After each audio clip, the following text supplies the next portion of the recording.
Assalamualaikum warahmatullahi wabarakatuh. Bismillahirrahmanirrahim. Alhamdulillahi rabbil alamin. Wa afdalus salati wa atammu taslimi ala sayyidina Muhammadin wa ala alihi wa sahbihi ajma'in. Rabbi shrah li sadri wa yassir li amri wahlul 'uqdatam min lisani yafqahu qawli.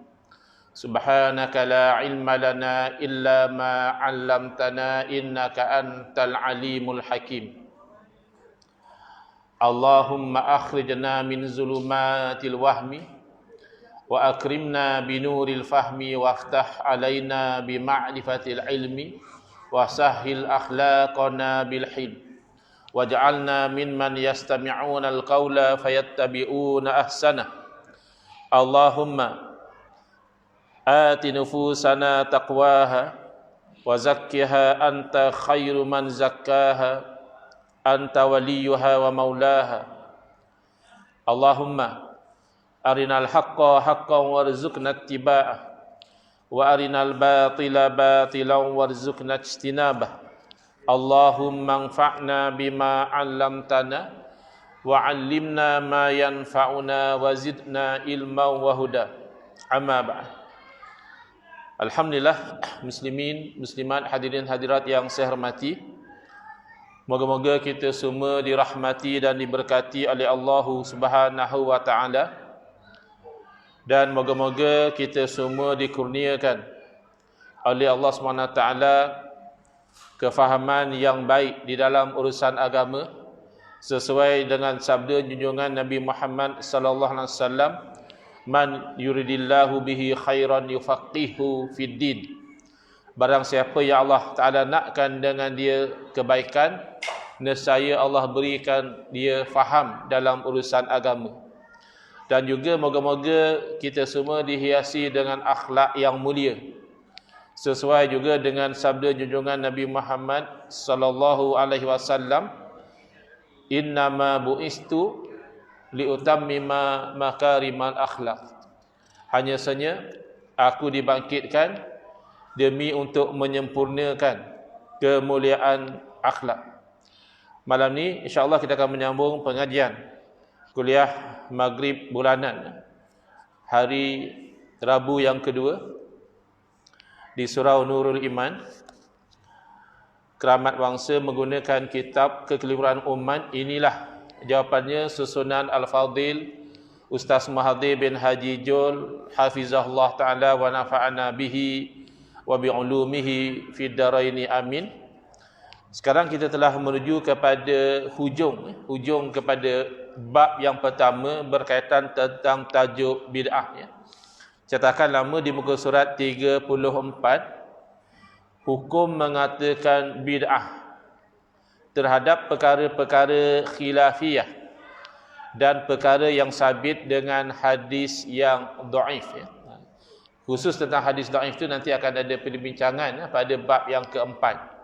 Tinggal lagi Ustaz Mahdi ingin menerangkan kekeliruan yang berlaku di mana sebahagian umat Islam di dalam perkara-perkara khilafiyah, yakni perkara yang para alim ulama tidak seia sekata. Khilaf tu makna perbezaan. Jadi khilafiyah ni masalah-masalah yang ulama ada perbezaan pandangan dan juga fatwa.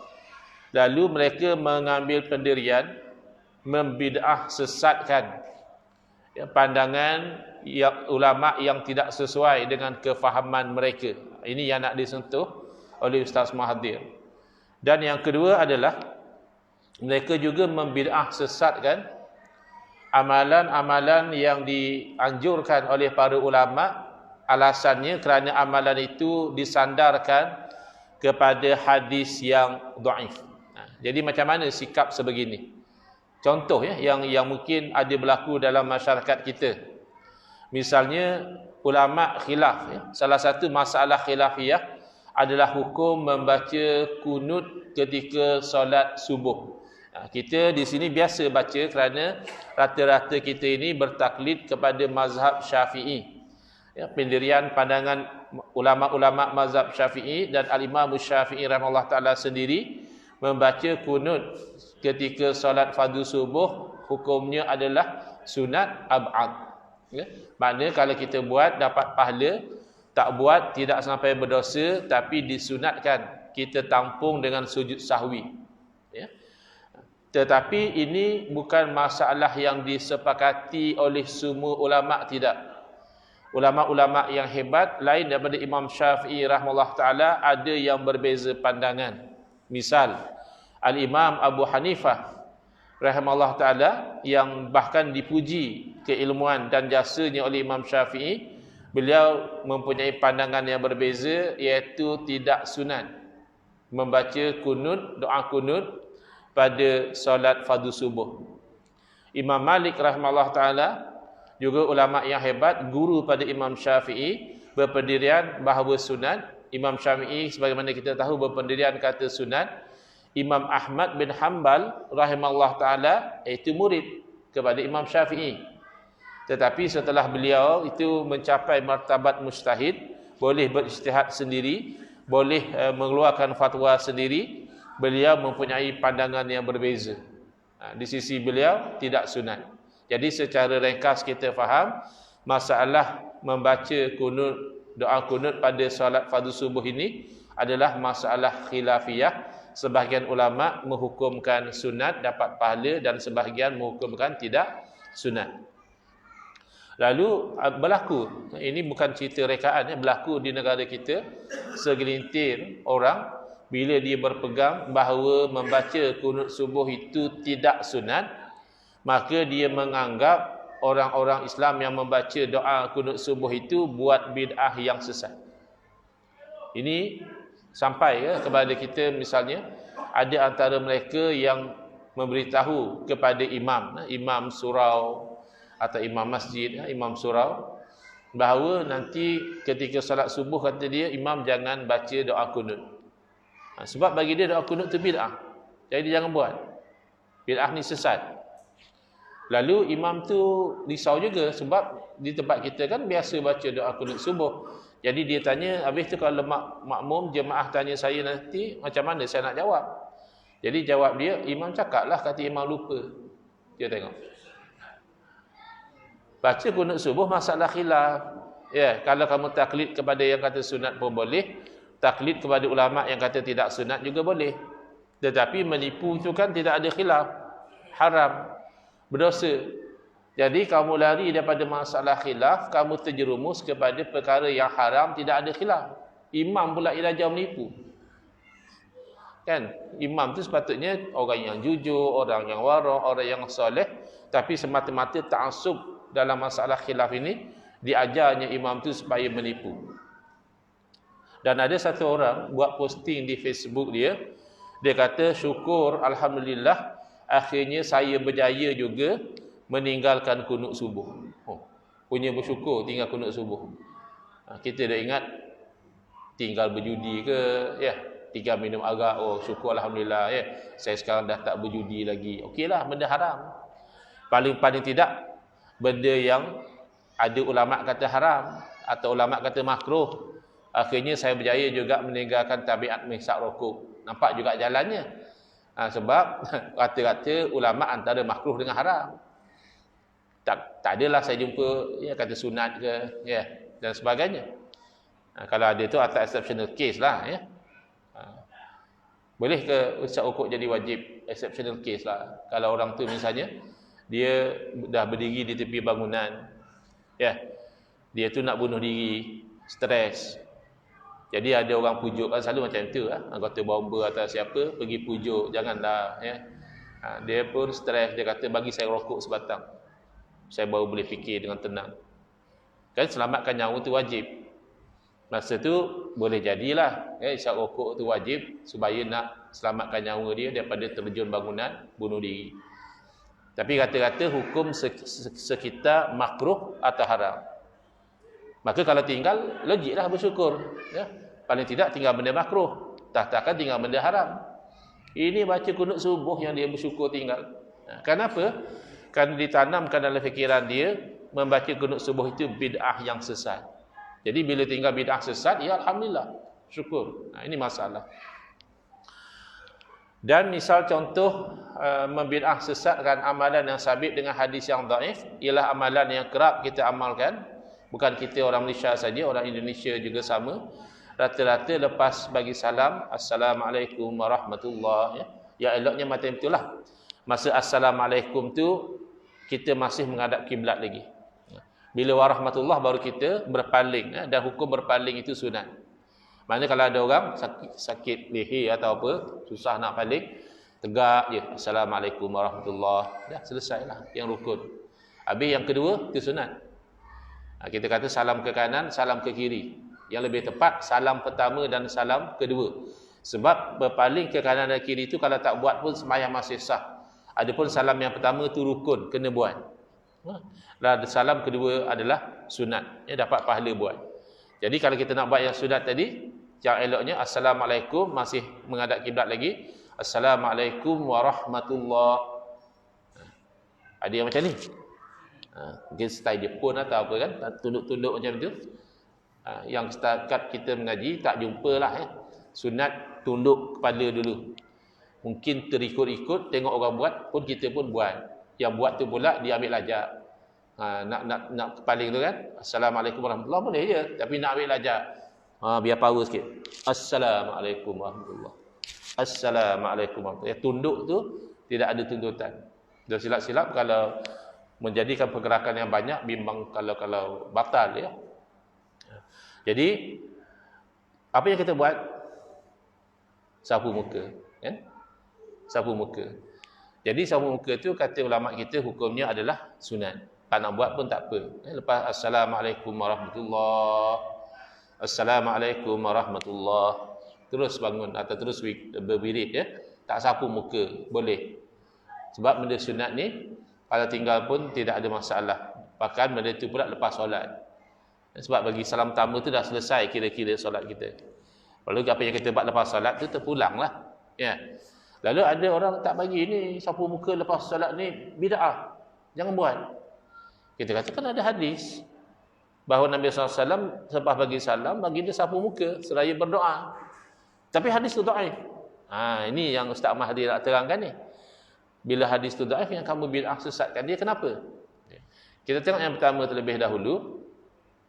Dalam masalah khilafiyah, kenapa berlaku khilaf? Secara asasnya beberapa sebab. Banyak sebab sebenarnya. Saya ingat masa saya di UIA tahun 5 sepatutnya 4 tahun saja. Saya ambil undang-undang LLB 4 tahun je. Tapi UIA ni dia ada satu sistem, kita yang ambil undang-undang ni dia akan bagi pilihan zaman saya lah kamu nak tambah tak setahun lagi? Kalau kamu tambah lagi setahun 2 semester, kami bagi ijazah yang kedua, second degree. Namanya LLB Syariah, undang-undang syariah. Tapi yang 1 tahun yang kelima tu semua subjek syariah dan semuanya diajar dalam bahasa Arab, kitab-kitab rujukan, teks dalam bahasa Arab, jawab soalan juga dalam bahasa Arab. Jadi masa saya decide nak ambil LLB Syariah tu, saya masih ingat pengasas kepada LLB Syariah tu almarhum Dr. Mahmud Saidun rahimahullah, asal Brunei. Beliau terkejut sebab saya bukan sekolah Arab. Dia kata engkau sekarang bagus, ada reform kata dia. Mana mungkin nak jadi orang baik lah. Sebab dulu kita muda-muda bukan bagus sangat, nakal-nakal juga. Bagus engkau dah reform kata dia, nak ambil syariah. Jadi tahun 5 tu ada satu subjek namanya asbabu ikhtilafil fuqaha ataupun asbabul ikhtilaf sebab berlakunya khilaf di kalangan ahli fiqh. Bagus subjek itu diterangkan antaranya adalah kerana berbeza dalam memahami maksud daripada dalil, daripada ayat Quran ni apa maksud dia. Ulama ni faham begini, ulama ni faham begitu. Dan boleh jadi juga berbeza dalam menilai dalil. Kalau Al-Quran tak masalah lah. Al-Quran tu semua pasti daripada Nabi SAW. Tapi kalau hadis, ada hadis yang sahih, ada hadis yang dhaif. Tapi oleh kerana sahih dhaif ni bukan ada dalil khusus daripada Quran hadis. Bukan ada dalil daripada Quran mengatakan hadis ni sahih. Ataupun ada ayat lain mengatakan hadis macam ni dhaif. Tidak ada. Penetapan sahih atau dhaif hadis itu adalah hasil ijtihad, pandangan para ulama. Jadi bila hasil ijtihad, hasil pandangan, boleh jadi hadis yang sama diriwayat oleh perawi-perawi yang sama dinilai sahih oleh ulama ini, tetapi dinilai dhaif oleh ulama yang lain. Kenapa? Mungkin dalam menilai perawi dia, kata ulama ni perawi ni tak ada masalah, bagus orangnya, kuat ingatannya, siqah orangnya. Tapi di sisi orang ni dia kata dia ni pelupa, ataupun dia ni tidak siqah. Jadi berbeza menilai perawi, menatijahkan berbeza menilai status hadis. Lalu berbeza nak menerima atau tidak menerima hadis tersebut. Jadi yang pertama, apabila kita faham bahawa khilaf ulama ini adalah satu perkara yang biasa. Bahkan di zaman Nabi SAW, sahabat biasa juga khilaf, ada kalanya kerana tidak ada dalil yang jelas. Yang tadi tu ada dalil tapi beza faham. Ada kalanya memang tidak ada dalil. Contoh tidak ada dalil yang jelas adalah dua orang sahabat Nabi di dalam musafir, lalu bila masuk waktu solat, mereka nak solat dan mereka ingin berwuduk, mereka cari air tak jumpa. Pada masa itu sudah turun ayat Al-Quran tentang tayammum, iaitu kalau nak angkat hadas tak ada air, boleh tayammum guna debu yang suci. Jadi sudah kira terangkat hadas.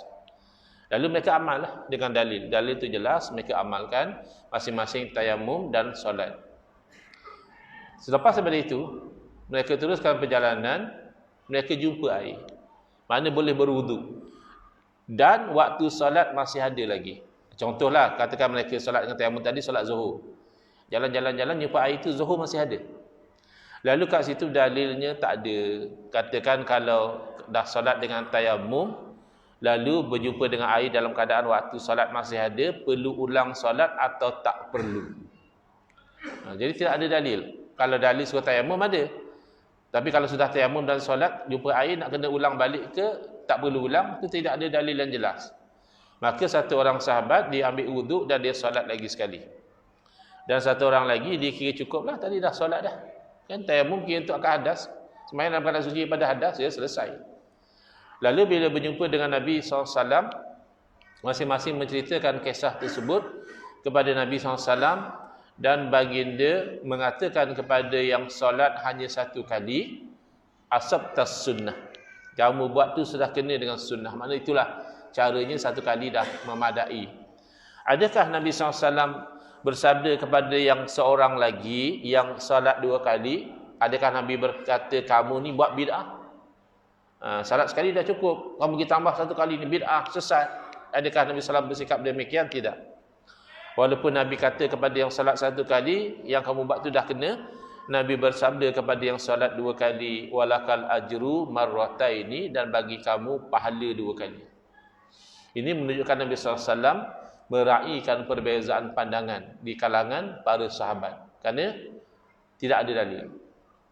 Ada kalanya ada dalil, tetapi sahabat berbeza faham.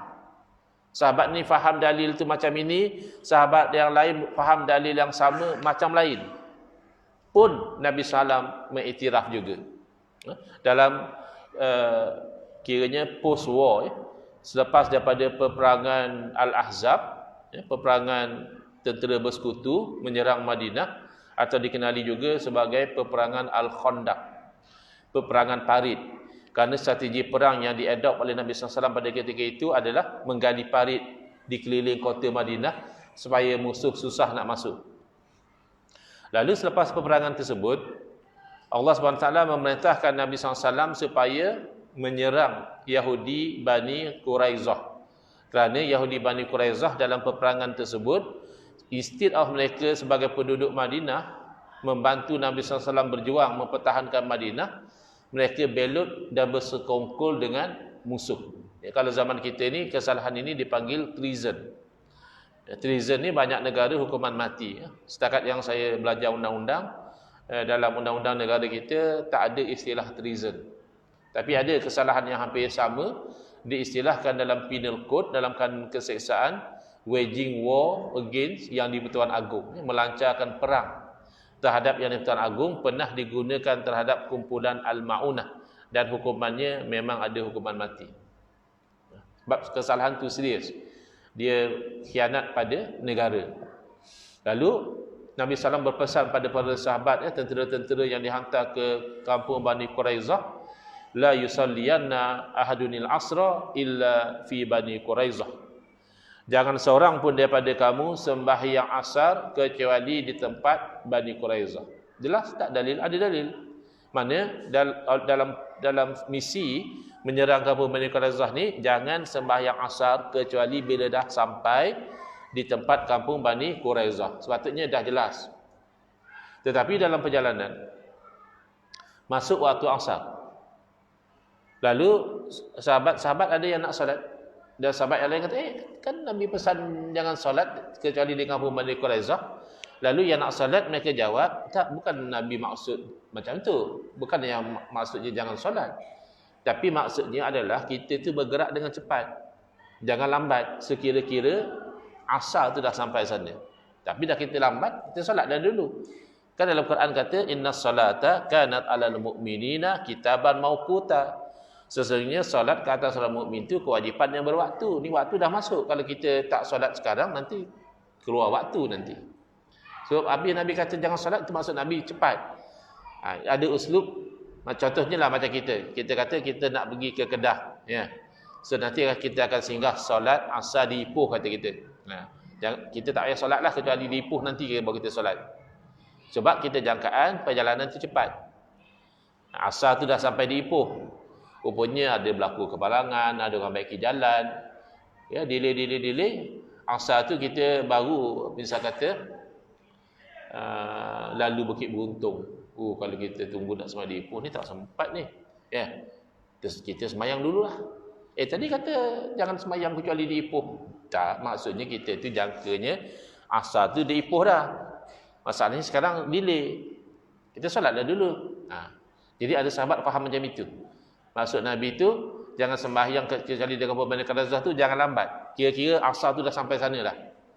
Dan sebahagian yang lain faham secara literal, iaitu jangan sembahyang walaupun waktu habis, yang penting kena sampai di kampung Bani Quraizah. Jadi berlaku dua kumpulan. Satu sembahyang dalam perjalanan belum sampai di kampung Bani Quraizah, satu sembahyang di kampung Bani Quraizah sedangkan waktu asar dah habis. Yang penting daripada kejadian ini adalah walam yu'annif wahidan minhum. Nabi SAW tidak mengkritik mana-mana satu pun daripada kumpulan sahabat tadi. Yang solat dalam perjalanan pun Nabi tak marah, yang solat di kampung Bani Quraizah pun Nabi tidak marah, kerana masing-masing ada kefahaman yang berbeza terhadap dalil. Dalil lah tu, Nabi kata la yusalliyan tu kan hadis, tapi hadis ni sahabat dengar dengan telinga sendiri.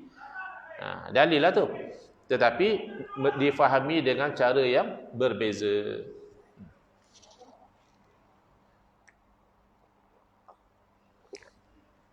Baik. Jadi oleh kerana berbeza pandangan khilaf ini adalah sesuatu yang diiktiraf oleh Nabi SAW, tidak disalahkan salah satu dalam perkara ijtihadiyah, dalam perkara yang para sahabat berijtihad, maka mimbab aulalah kita ini juga mengikut sunnah Nabi. Bila ulama-ulama khilaf, kita itu jangan menyalah-nyalahkan. Kita taklid mazhab Syafi'i, baca doa kunut, silakan. Jangan kita pergi marah pula kawan-kawan kita India, Pakistan, Bangladesh yang ikut mazhab Hanafi. Kita marah dia, kau ni apa? Pemalas kunut pemalas baca. Bukannya lama sangat. Ya, bukan masalah malas. Masalahnya dia taklid kata tak sunat, dia tak baca.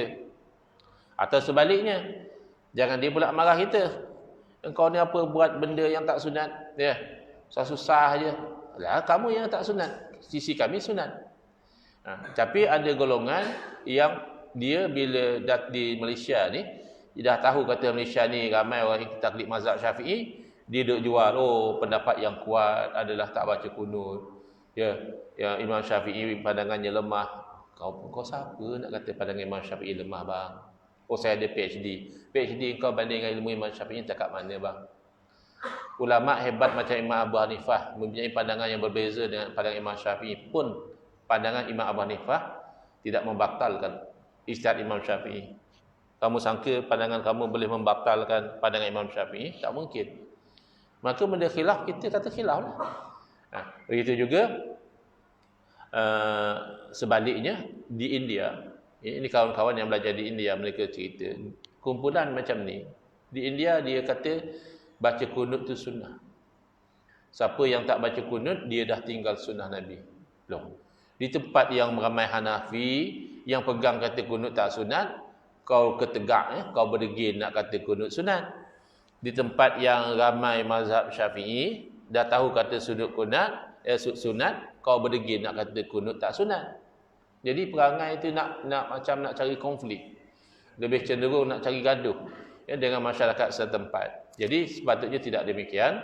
Kerana cuba lihat kata Dr. Abdul Malik bin Abdul Rahman As-Sa'di hafizahullah, seorang tokoh ulama yang terkenal di Iraq dan ada mengajar di Jordan, menulis banyak kitab dalam pengajian Islam. Bila ditanya tentang isu ini, beliau menjawab, termasuk di dalam kesalahan yang nyata, it is a clear mistake, untuk mengatakan bid'ah sesat di atas perkara yang ulama tidak seia dan sekata mengenainya.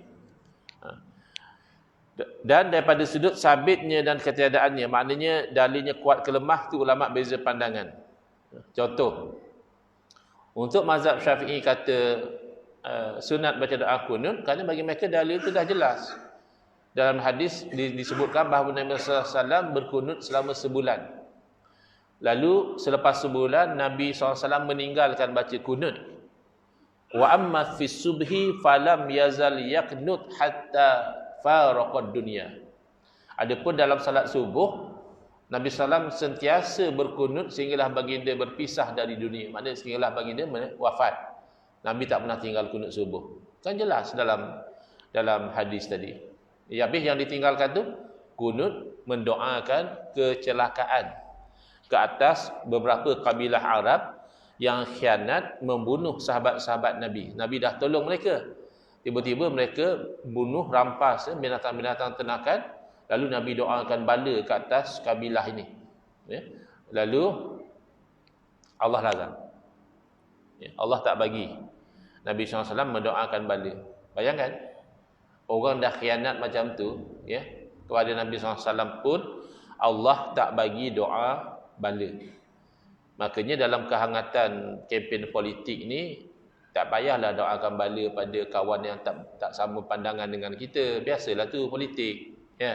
Yang ni rasa parti ni bagus, dia sokong. Kawan tu pula dia rasa parti ni lebih bagus, dia sokong yang ini. Masing-masing punya pandangan. Alangkah nak balik raya suami isteri pun kadang-kadang khilaf, ya tak? Suami ajak balik kampung dia, isteri ajak balik kampung dia. Nak kena mesyuarat, nego, give and take dulu. Pula bab politik benda besar kan. Orang ni dia percaya orang politik ni cakap, orang sana dia percaya orang politik sana cakap. Itu biasa. Sampai kita nak berdoa laknat, bala bencana kepada orang yang tidak sama fahaman politik, sedangkan saudara seagama kita menyembah Tuhan yang satu, beriman pada Nabi yang satu, ikut kitab yang satu, sembahyang menghadap pada kiblat yang satu, itu memang tidak sepatutnya berlaku. Yang lebih baik kita doakan, ya Allah berilah hidayah pada orang-orang Islam ni, supaya mereka ni dalam urusan mereka memilih yang terbaik untuk dunia dan akhirat mereka. Doa umum macam tu kan lebih baik daripada kita doakan bala. Baik. Jadi jelas Nabi SAW tidak tinggal doa kunut sampai baginda wafat. Tapi yang tak setuju sebab dia kata hadis tu tak kuat. Ada hadis yang lebih kuat yang menunjukkan Nabi tak baca kunut. Jadi kuat tak kuat tu kamu menilai tak kuat, tidak binding on Imam Syafi'i. Imam Syafi'i imam mujtahid mutlak. Dia boleh nilai sendiri hadis tu. Maka kalau kamu sekadar kamu kata, oh ikut pengajian hadis saya, kalau perawinya mengambil daripada perawi sekian, maka hadis tu menjadi dhaif. Itu tak relevan dengan Imam Syafi'i. Imam Syafi'i bahkan lebih hampir dengan Nabi SAW dalam sudut pengambilan hadis tu. Perawinya hanya berapa orang terus sampai kepada Nabi SAW berbanding dengan kamu yang sekadar bertaklid kepada ulama-ulama hadis sehingga nak melemahkan pandangan Imam Syafi'i, itu kamu tidak tahu kedudukan. Sayyidina Umar pernah berdoa, moga Allah merahmati orang yang sedar qadar kedudukan diri dia. Sebab bila tak sedar qadar kedudukan tu, jangan jadi payah. Baik, kalau kita faham begitu, senang. Masing-masing ulama yang hebat pun berbeza pandangan, maka tidak perlu dibid'ah sesatkan. Ya, masing-masing kalau betul dapat 2 pahala, kalau salah pun masih Allah ganjari dengan 1 pahala. Kerana mereka semua ni pakar. Mereka have done the best in order to identify the truth. Dia dah cuba sedaya upaya dia. Itu dah mustahid. Ijtihad ni mana buat kerja sungguh-sungguh. Syarat dah cukup, tapi masih salah lagi, tidak berdosa. Tapi kalau seumpama kita pun tak tahulah, agak-agaklah hukumnya macam ni. Tiba-tiba betul pula hukum yang kita cakap. Ya, masa tu pun dah berdosa dah. Sebab apa? Sebab kita melanggar perintah Allah, wala takfu ma laisa laka bihi ilmun. Jangan ikut apa yang kamu tidak punya ilmu. Jadi kita fatwa tu teka-teka je. Rasa aku haram tak? Ya. Mana boleh rasa-rasa macam itu? Saya selalu sebut, kalau nak rasa-rasa ni tempatnya adalah rancangan MasterChef. Itu boleh rasa oi sedap. Ini kurang masin, ya. Tapi kalau bab hukum tak boleh pakai rasa-rasa. Tapi kalau ulama, mereka bukan pakai rasa. Mereka itu memang berijtihad, rujuk pada Quran, hadis dengan bahasa Arabnya, dengan kaedah istinbat dan sebagainya. Bila mereka berbeza pandangan, tidak perlu saling membid'ah sesatkan.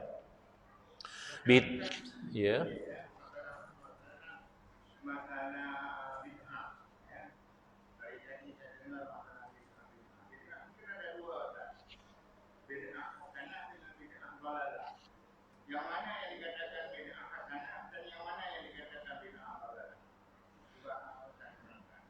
Baik. Yang mana bid'ah hasanah dan bid'ah dalalah ni, alhamdulillah kita telah terangkan mungkin pada kuliah yang kedua, ya. Kuliah yang pertama tu kita fokus kepada ta'rif. Apakah ta'rif definisi bid'ah? Lalu dalam sesi yang kedua kita terangkan pembahagian bid'ah kepada 2. Yang saya lihat paling ringkas dan jelas adalah yang diterangkan oleh Imam Syafi'i. Ya, Imam Syafi'i mengatakan al-bid'atu bid'atani. Perkara bid'ah 2 jenis. Mahmudatun wa mazmumah. Satu jenis terpuji itulah hasanah lah, baiklah. Satu jenis lagi mazmumah, terkeji. Terkeji itu bid'ah sayyi'ah, bid'ah yang buruk.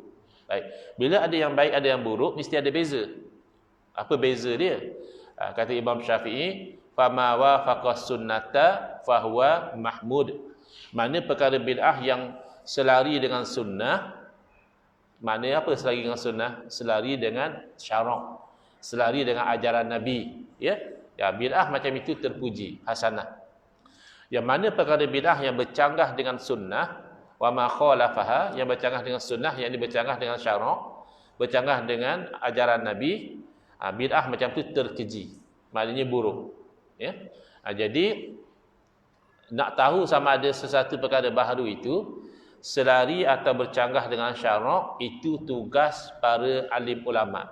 Kerana mereka kena tengok dalil Quran, mereka kena rujuk pada hadis, mereka kena tengok ijma' ulama. Ada kalanya mereka terpaksa guna qiyas, ada kalanya menggunakan istishab, istihsan, sadu zara'i dan pelbagailah kaedah-kaedah untuk fahami hukum.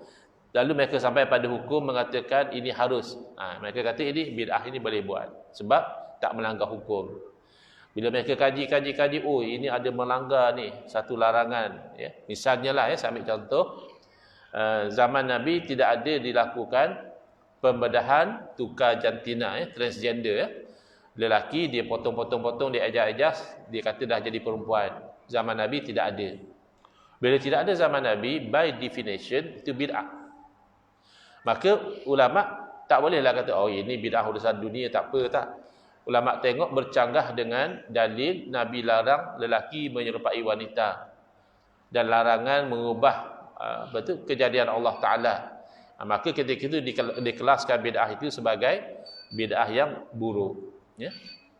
Jadi oleh kerana dah masuk waktu Isyak, saya simpulkan bahawa yang dimaksudkan dengan bid'ah di sini bid'ah sesatlah. Bila itu khilaf. Ulama kata sunat baca doa kunut. Dia kata, baca doa kunut bid'ah. Sebab dia pegang kata tak sunat. Sepatutnya, boleh saja kamu pegang kata tak sunat, taklid pada mazhab yang kata tak sunat, kamu belajar mazhab Hanafi misalnya, tapi jangan mensesatkan yang mengamalkan tadi. Kerana ada dalil. Kunut ni sebenarnya masalah khilaf, bukan bid'ah. Kalau betul-betul bid'ah tak ada zaman Nabi, misalnya sambutan maulid. Kena tengok selagi atas bercanggah dengan syarak. Ada tak sambutan maulid itu melanggar syarak? Ceramah tak melanggar syarak. Jamu makan tak melanggar syarak. Selawat tak melanggar syarak. Qasidah tidak melanggar syarak. Maka boleh. Itu contoh perkara baru, tapi setelah dikaji oleh para ulama, dapatinya tidak bercanggah dengan syarak. Baik. Yang hadis dhaif pula, saya dah sebut tadi. Pertama, menilai hadis itu ulama berbeza pandangan. Dia dhaif di sisi ulama ni, maka dia tak pegang. Tapi di sisi ulama lain tak dinilai hadis itu okey. Maka dijadikan sebagai dalil. Dan yang kedua, ada kalanya walaupun sama-sama setuju itu hadis dhaif, tetapi benda itu hanya fadailul a'mal, benda tentang kelebihan beramal saja. Misalnya ada hadis mengatakan siapa baca surah Yasin malam Jumaat diampunkan dosa dia. Jadi kita amalkan baca Yasin malam Jumaat mengharapkan fadilat tadi, kelebihan tadi. Tapi hadis itu dhaif. Jadi kata para alim ulama, ini bab yang keempat, nanti kita akan jumpa. Dalam bab kelebihan beramal tak masalah hadis itu dhaif pun. Tapi kalau sampai nak kata ini halal, ini haram, ini sah, ini batal, barulah disyaratkan hadis itu mesti standardnya sahih. Itu insya-Allah kita akan terangkan dalam bab yang keempat. Cuma di sini kesimpulannya, tak sepatutnya benda khilaf kita nak membid'ah sesat. Tidak sepatutnya amalan yang sabit dengan hadis yang dhaif kita nak sesatkan. Kerana hadis dhaif itu masih ada kemungkinan daripada Nabi sallallahu alaihi wasallam, cuma tidak sebagus hadis sahih. Wallahu a'lam. Next insya-Allah baru kita pergi pada kesimpulan tajuk bid'ah, sebab saya ingatkan malam ni dah sempat untuk buat kesimpulan nampaknya tidak sempat pada kuliah akan datang insya-Allah di muka surat 35 kesimpulan daripada tajuk bid'ah ini. Bismillahirrahmanirrahim. Alhamdulillahil alamin wassalatu wassalamu ala asyrafil anbiya'i wal mursalin wa ala alihi wa sahbihi ajma'in. Allahumma syrah sudurana wa ahsin akhlaqana wa azim ujurana wa nawwir qulubana bi nuri hidayatika kama natarada bi nuri syamsika abadan abada bi rahmatika ya arhamar rahimin. Walhamdulillahirabbil alamin. Amin ya rabbal alamin.